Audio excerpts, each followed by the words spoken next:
आप देख रहे हैं लाइव इंडिया हर पल। नमस्कार, आप देख रहे हैं लाइव इंडिया हर पल। मैं हूं आपके साथ रेखा मिश्रा। रणवीर सिंह को डॉन 3 छोड़ना जो है वो महंगा पड़ चुका है और उन्हें FWICE ने बैन कर दिया है। यानी कि पश्चिमी भारत सिनेमा कर्मचारी संघ के अध्यक्ष BN तिवारी से जब इसको लेकर मुंबई में बात की गई तो उन्होंने कहा कि एक सुपरस्टार कानून से ऊपर नहीं है। यह बयान रणवीर सिंह के फरहान अख्तर की निर्देशित फिल्म डॉन 3 से पिछले दिसंबर में अचानक बाहर होने के मामले पर आधारित था। फिल्म संगठन ने अब अपने 4 लाख से अधिक सदस्यों, जिनमें टेक्नीशियंस और कर्मचारी शामिल है, को रणवीर के साथ तब तक काम ना करने को कहा है जब तक कि वह व्यक्तिगत रूप से उनके सामने पेश होकर इस मुद्दे को हल नहीं कर लेते। बता दें कि रणवीर आने वाले महीने में अपनी अगली फिल्म प्रलय की शूटिंग शुरू करने के लिए पूरी तरह तैयार हैं और इस निर्देश से क्रू जुटाने की प्रक्रिया बेहद जटिल हो सकती है, जो एक तरह से प्रतिबंध के समान है। लेकिन सवाल यह है कि क्या FWICE के पास वास्तव में अपने सदस्यों को असहयोग निर्देश जारी करने और उन्हें रणवीर के साथ किसी भी पेशेवर क्षमता में सहयोग करने से रोकने का कानूनी अधिकार है? बता दें कि बे काउंसिल LLP के मीडिया और मनोरंजन वकील संजय वासुदेव ने स्क्रीन को बताया है कि FWICE शिल्प संघों का एक संघ है और ना कि कोई वैधानिक नियामक। इसका अधिकार सर्वसम्मति पर आधारित है और इसके सदस्यों तक ही सीमित है। उनका तर्क है कि चूंकि रणवीर FWICE के सदस्य भी नहीं है, इसलिए वे इसके अधिकार क्षेत्र से बाहर है और यह निर्देश उन पर या किसी तीसरे पक्ष पर बाध्यकारी नहीं है। ऐसे में एक सवाल ये भी उठ रहा है कि क्या रणवीर को FWICE के साथ जुड़ने की जरूरत है? इसी वजह से रणवीर कानूनी तौर पर FWICE के साथ बातचीत करने के लिए बाध्य नहीं है। फिल्म संस्था ने कहा है कि अपने नियमों के अनुसार उसने अभिनेता को हर 10 दिन में 3 बार रिमाइंडर भेजा था, जिसमें उनसे अपना पक्ष रखने का अनुरोध किया गया था, लेकिन यह सिर्फ एक आमंत्रण था, किसी भी तरह का कोई आदेश नहीं।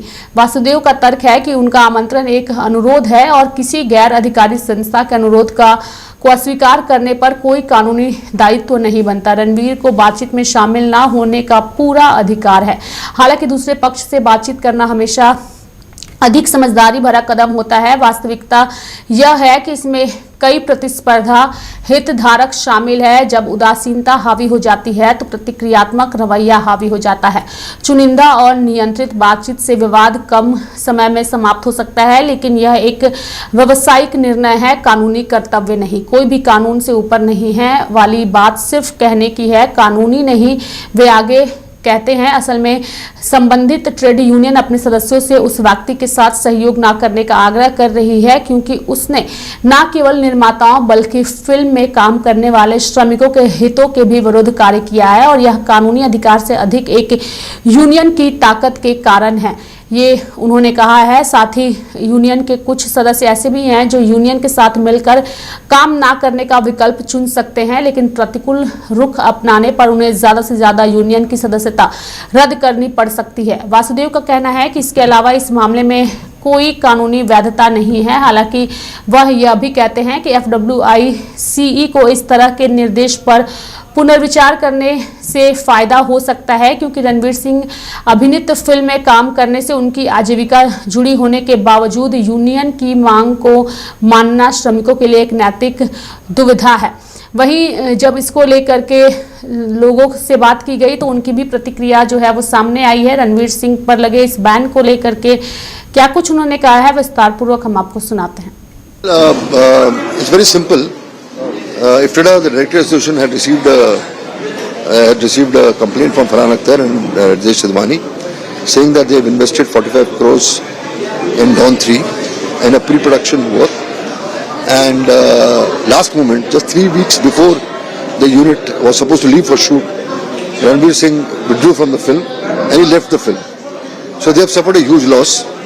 We would like to have this losses to be reimposed on us and given to us for our betterment. तो उसके बाद जब कंप्लेंट आई तो फिर हमने they sat with us for 2 hours. They made an entire presentation. तो federation ने reminders भेजे, लेटर भेजा रणवीर सिंह को कि आप आइए, आप अपना पक्ष रखिए, you take your side. but he chose not to reply 1, 2, 3, 3 notices. So we had, all of us, we had a meeting together, and we came to this conclusion that now that he is not responding to us, we gave him nearly a month or so. We have to come to a particular conclusion. Then he wrote a letter to us saying that it doesn't fall into your jurisdiction. So it is not a proper forum to take this call. So then we had a office bearers meeting and all that. We said that we show non-cooperation, because if he feels that federation is the right forum, we came to this conclusion that federation issues a non-cooperation. Non-cooperation means any member of us belonging to all 38 crafts will not work in all those projects where he is part of it, and the shootings will not be able to happen. So that is the notification which we have issued today. Sanju, who is part of the Allied Mazdoor, is the General Secretary there, has a lot of power in the industry, where nearly 4.5 lakh workers and technicians are the members. So we have made an appeal to him, to all the producer bodies, to get together and see to it that this trend is a very dangerous trend of anybody leaving a project at the last moment, and so that the producer is doomed. The entire industry will collapse once. So it's a very serious concern of the federation, which we wanted to tell the people that let's get together and see to it that this is stopped. तो मेरे साथ फिलहाल अभी के लिए इस खबर में इतना ही। आप देखते रहिए लाइव इंडिया हर पल। नमस्कार।